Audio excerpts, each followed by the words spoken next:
ये है talks news network और आप देख रहे हैं पॉलिटॉक्स, राजनीति का कच्चा चिट्ठा। देश प्रदेश में गहराते कोरोना महासंकट के बीच ऑक्सीजन, वैक्सीन और रेमडेसिविर के प्रबंधन को लेकर राजस्थान के पूर्व उप मुख्यमंत्री सचिन पायलट ने गहरी चिंता जाहिर करते हुए कहा कि इस समय जबकि देश में रोजाना 3 लाख से अधिक कोविड केस रिपोर्ट होने लगे हैं, सभी को प्रमुख रूप से जीवन बचाने पर ही ध्यान देना होगा। पायलट ने कहा कि राजनीति और चुनाव तो आते जाते रहेंगे, लेकिन समय पर जनता को वैक्सीन नहीं लगी और सभी जरूरतमंद मरीजों को ऑक्सीजन और रेमडेसिविर जैसी जीवन रक्षक दवाई नहीं मिली तो भविष्य की पीढ़ियां हमें माफ नहीं करेगी।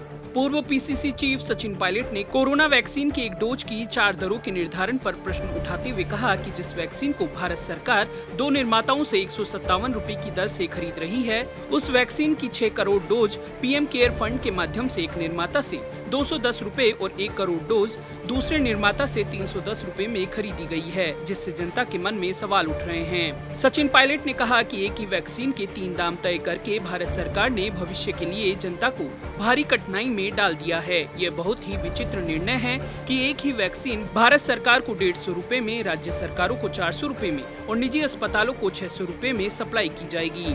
पायलट ने कहा कि 1 नेशन 1 वैक्सीन 1 रेट आज की सबसे बड़ी जरूरत है, जिससे वैक्सीन की जमाखोरी और कालाबाजारी पर नियंत्रण हो सके। पूर्व उप मुख्यमंत्री सचिन पायलट ने आगे कहा कि सभी दलों की राज्य सरकारें कोविड के संकट से अपने संसाधनों के साथ पहले से ही जूझ रही है। ऐसे में वैक्सीन खर्च केंद्र सरकार को ही वहन करना चाहिए। वहीं वैक्सीन के 6 करोड़ डोज के निर्यात पर प्रश्न उठाते हुए सचिन पायलट ने कहा कि ये बहुत ही अफसोसजनक है कि भारतीय वैक्सीन निर्माता को विदेशी सरकारों ने भारत सरकार से पहले ही आपूर्ति आदेश दे दिए थे।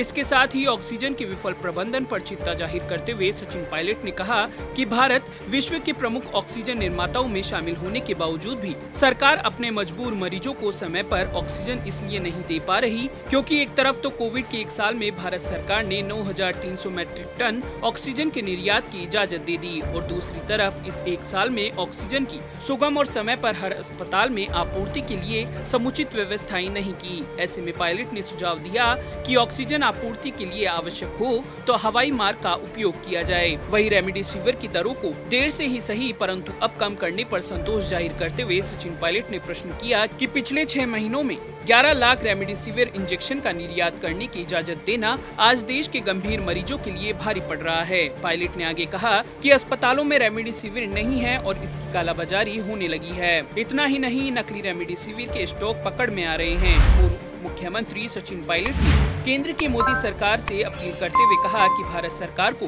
पारदर्शी तरीके से सभी राज्य सरकारों के साथ बात करके जनता के कष्ट को दूर करने के लिए कदम उठाने होंगे।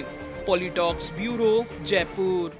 ये है टॉक्स न्यूज नेटवर्क और आप देख रहे हैं पॉलिटॉक्स, राजनीति का कच्चा चिट्ठा।